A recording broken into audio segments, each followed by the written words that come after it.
Alright, we're back. What's going on, guys? So this week, sorry, foot is still in trouble, but we are getting better. Let's go over last week. So first of all, Daniel Marcos versus Arichi Lang. Dude, they just trade low blows back and forth until eventually Arichi Lang jumps into a Daniel Marcos like front kick to the body and just hard low blow, and he couldn't get up, which I thought was pretty interesting, but couldn't recover. What can you do? Next one, Zach Pauga versus Bogdan Guskov. Dude, I thought Pauga is maybe going to be able to be better, but honestly, he's bad. Never bet on him, and Bogdan got it done. Never bet on him. Super unorthodox, though, and I think that's why he got it done. Whatever, on to the next one. Hader Emil just killed Fernie Garcia. Let's actually look at my my notes. Garcia couldn't believe he survived and somehow took the back with a body triangle. Yeah, so in the first round, he got destroyed. Almost finished, and but he's tough. He's really tough, but he's bad. And that's not a good combination in the UFC. He somehow survived, though, and he got his back taken after getting battered. Ends up getting the other guy's back, Hader Emil, and Emil did the right things to get out of it, but I'm not sure how he got himself into that position other than just being dust. But, you know, he ended up getting it done in the second. He stood up and really laid down on his punches and really hit Garcia with some huge shots, and he was just standing there shelling up, and it was a good stoppage. Yeah, here we go. Hader dusting him, wins in the second. Good stoppage on the feet. Mark Smith, good work. As always, they call him Fernie Your Cut Garcia. Yes, agreed. Bogdan Guskov, yeah, got him done. Good stuff. All right, next, Max Griffin. So I was saying Max Griffin did enough but didn't do enough to get it done.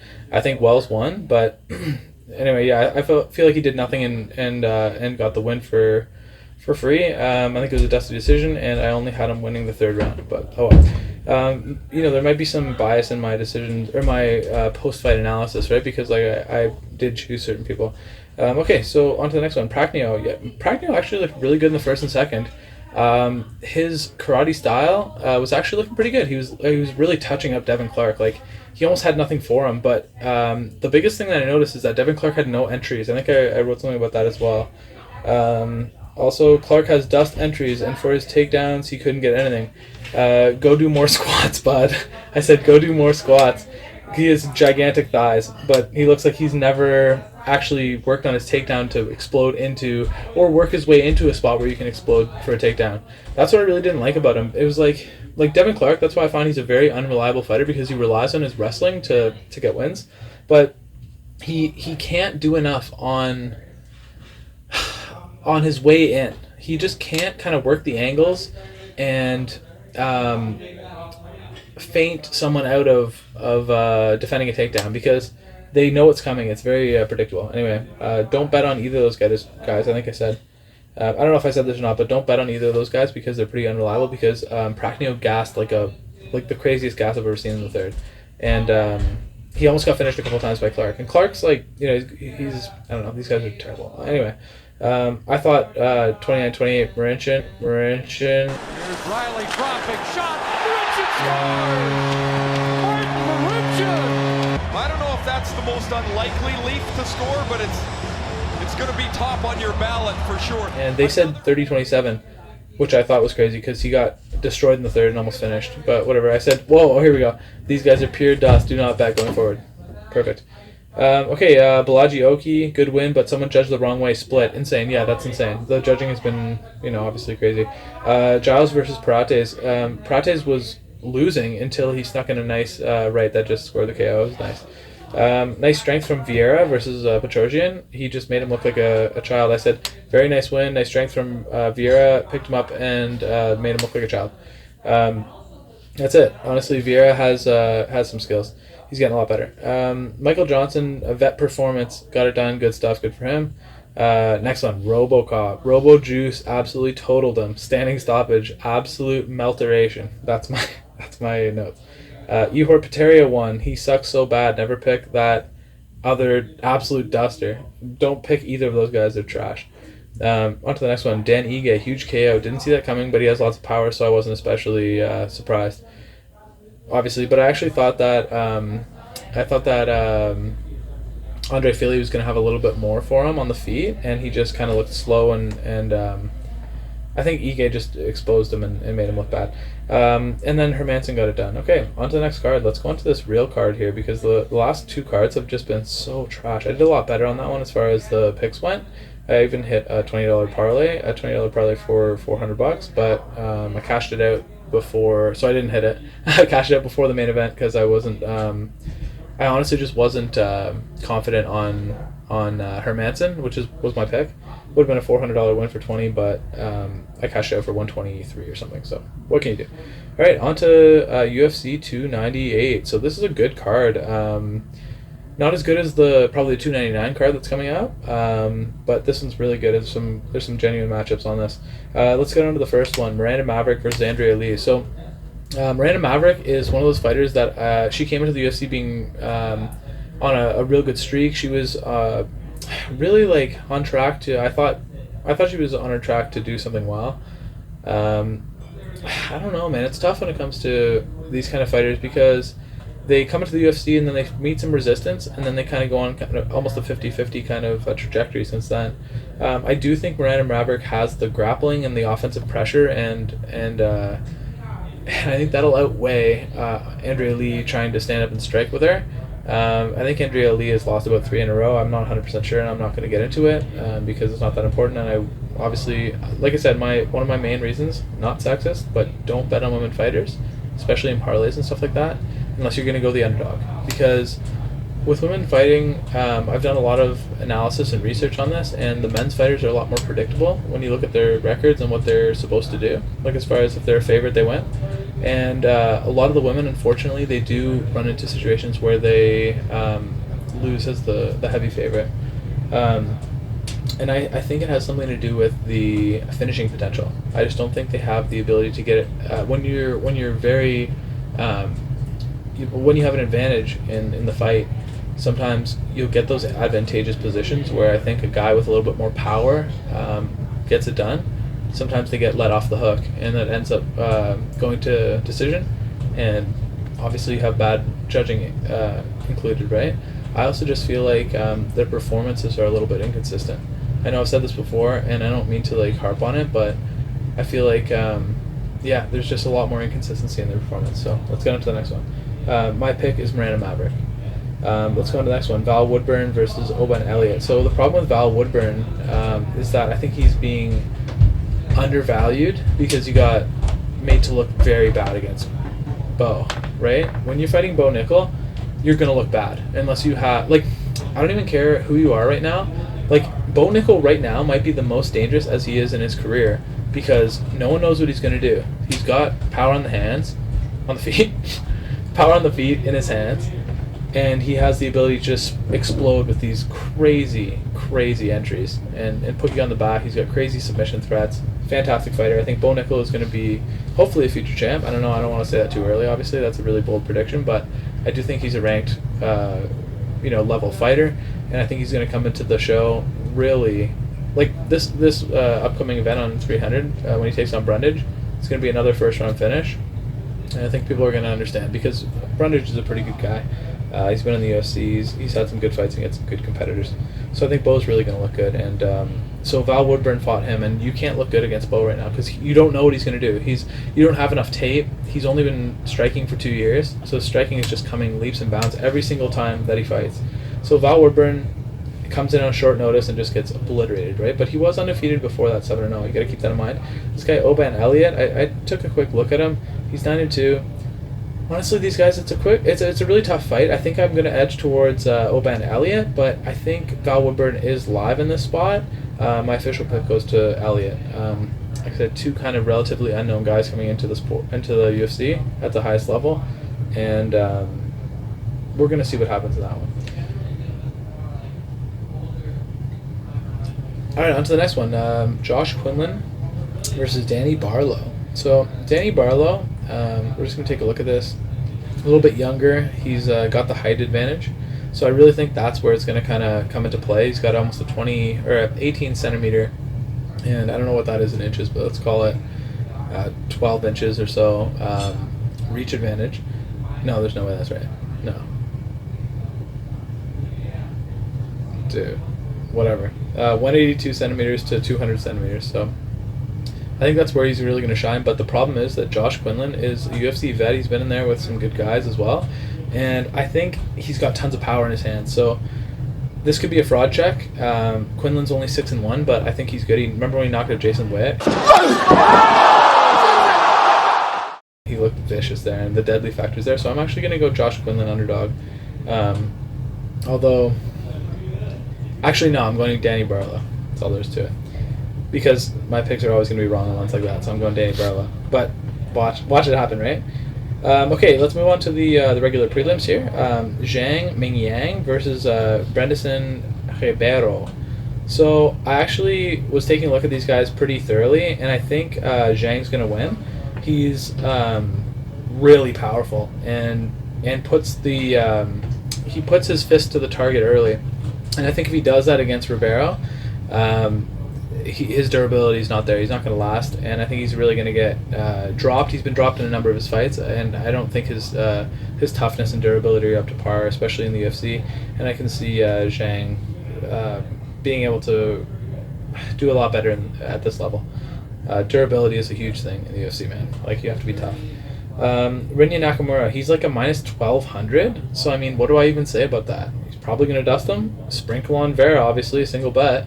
Plus 600 or something, like, you know, put $10 on him, just you might get $60, $70 back, you know. Anyway, let's get on to the next one. Marcos Rogerio de Lima, just got flying kneed by the Beast, and I think he's probably being a little underrated because of that, but at the same time he's reaching the end of his career, although heavyweights are pretty good and can perform well into their late 30s and early 40s for sure. Dustin TAFA is an interesting guy. He's got a ton of power, right? He's like Samoan or you know, from the islands. Typically very durable. I know he got caught by who knocked him out really bad. He knocked out Austin Lane. He knocks out Parker Porter like he's supposed to, right? Harry Hunsucker he knocks out. Jared Vandera loses by decision, which is a terrible fight. Carlos Felipe loses by decision, which is not a good look. Actually, no, Felipe's been looking better. He knocks out Juan Adams, but I remember he got knocked out. Yeah, Jorgen De Castro, who went over and had some success in, I think, PFL. So, you know what happens. He got caught, but De Castro is no longer in the UFC. But he's been on a good run since then, and he is not that old. I think he's only. Let's take a look at his age real quick. I think he's at the point in his career we can still make improvements, and he hasn't been finished or taken much damage in a while, and he's only 30. So he's got the big time advantage in age, but De Lima has a huge advantage in experience. As I think about it more, I almost want to take Marcos, but I really hope Justin TAFA wins. And I have some bets on him as an underdog. But let's go De Lima. I think the cardio of TAFA is just not good enough to face a guy that's been in there against some real killers. Let's go De Lima. Next one, Mackenzie Dern versus Lemos. Okay, so this is a fight where I've been thinking about all week, and it's like you really don't know what's going to happen in the fight, right? Like, if you told me Amanda Lemos knocked her out on the feet, I'd believe you. If I told you that Mackenzie Dern, if you told me Mackenzie Dern submitted her, I would believe you.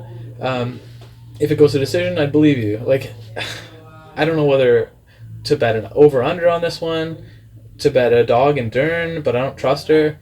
I say stay far away from this fight. My gut instinct is to pick Amanda Lemos, and it has been the whole time. I do think she's good, and I think she's fallen into a couple weird traps, like that standing arm choke from Andrade that you just don't see coming. Whereas Mackenzie Dern was just beat up badly by Mackenzie Dern was beat up badly by Andrade. So I think you can't do MMA math like that. Honestly, I'm a firm believer in that. But at the same time, I do think that you can take a look at the skills that are exhibited. And I think Lemos' skills are really good. I think Dern's overrated. I think if she doesn't get the fight to the ground, she's really in a precarious spot on the feet. And I think she can really get tagged by a girl like Lemos, who has a lot of power. Onto the main card here, guys. I'll pick Lemos. Onto the main card. So Hernaندez versus Kopylov. So I'm a big fan of Kopylov. He's made giant improvements in his game since he came into the UFC. That's the biggest thing. Kopylov is someone that is still making big improvements, and he's only 32. So, you know, he's still in a good.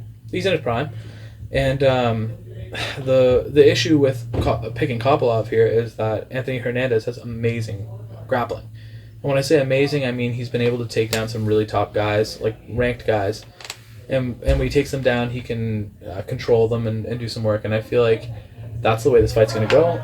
KOPYLOV's going to have some moments on the feet, and he might even tag him and hurt him. And it may be a desperation takedown or a scramble from a shot, from a desperation takedown, that ends up getting KOPYLOV to the ground. And if KOPYLOV does go to the ground, I think, especially if it's early in the fight, like when they're not like sweaty and like, you know, tired, I think first or second round submission by Hernandez is definitely live. I also do, however, think that KOPYLOV knockout first or second round is live. We'll take Hernandez by decision if it goes there, but I'm going to take Hernandez. Excuse me. I definitely have to side towards the grappler, and he's 11-2. He's got high level experience. I'm going to go with Hernandez. But if Hernandez gets knocked out again, don't be surprised. KOPYLOV's a sick striker, and I almost don't like picking against someone that dangerous. But I have to because I have to pick someone. So let's go Hernandez. On to the next one. MERAB versus Henry Cejudo. This is a great fight. It's going to be MERAB's constant pressure, and I honestly think that MERAB looked way better on the feet than he has. And where he typically tries to really stay out of the way and just put pressure and really stay out of the way of strikes, he wasn't doing that against Petr Yan. So if you're not doing that against Petr Yan, you're like pretty confident in your stand-up. And I just like the whole camp, honestly. MERAB and Aljo, I think those guys are good, and I think they have a good work ethic, and I think MERAB is definitely on EPO. That's another thing, and I think he's going to win. And Cejudo, he didn't look good, and he's also had another big layoff, getting up there in age. I mean, Cejudo's amazing grappling-wise, but I don't think he's ever allowed a takedown, which is crazy. But you don't need to take him down as MERAB to win the fight in a boring MERAB style. Like, I don't like MERAB's fight style. It's boring. But to bet on, it's fantastic. So unless Cejudo can kind of like dig underhooks and circle out of MERAB's pressure, I think it's going to be a decision. It's only a 3-rounder. I think MERAB's going to get him by decision. That's all I can say. Obviously, Cejudo is a live dog because he's a maniac, and we don't know what he's really been doing, and he's kind of a bit of a wild card on this card. So if you want to go for a random underdog, I think Cejudo's not a bad one, but I think there's a better one coming up right here in the next couple fights. Actually, the next fight right now. So we're going to move on to Jeff Neal, Hands of Steel, versus ENC Gary. I don't want to get demonetized yet, so otherwise I'll just call him what he is. But yeah, let's go for a little breakdown of this one. I think, personally, that Jeff Hands of Steel Neal can fraud check Ian Gary. Kanan Song hit him hard, and he did not like it. You can tell that he's not the most durable guy ever, and I can see him getting tagged, but I do think Gary is too tall and too fast to have that happen. We'll see if that's the case once they get in there. Like, you know, every fight's different once you actually get the two guys in there and you actually start watching them, and it's like, okay, you can see the speed advantage side by side, right?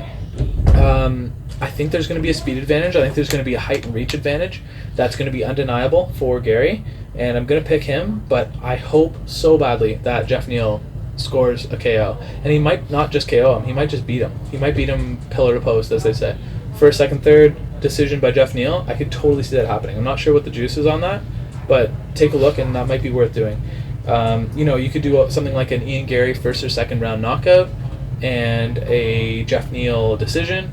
You could do Jeff Neal knockout first and second and a decision.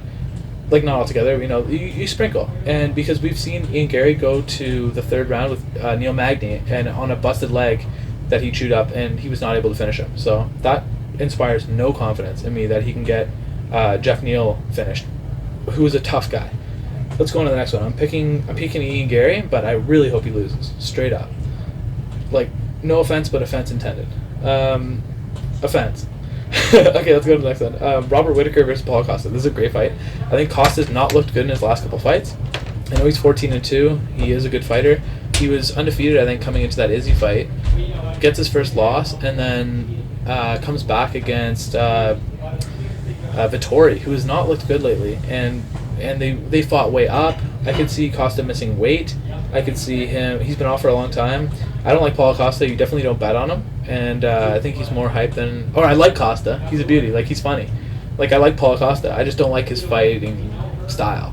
I don't think he's that good. I think he relies on power shots too much, and I think he doesn't really have much going for him when it comes to fighting Robert Whittaker, because if you can't beat Vettori convincingly, you're not going to beat Whittaker. And I am doing a bit of MMA math there.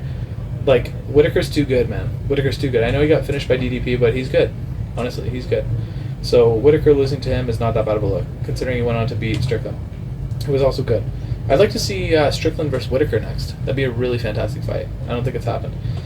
Okay, on to the main event. This was a pretty quick recap, which is what I like to do. Volkanovski versus ELLIOTT Topuria. Straight up, Volkanovski is getting completely underrated here. I can't believe the odds are so close. If he hadn't lost to Makhachev, who is 155's best, in his last fight, these odds would be minus 200, minus 220, minus 250. You know, it would be way higher than it is. Money's coming in on Volkanovski. I'm seeing it early, even in the week. I think it's only Tuesday today. I'll get this video tonight, hopefully.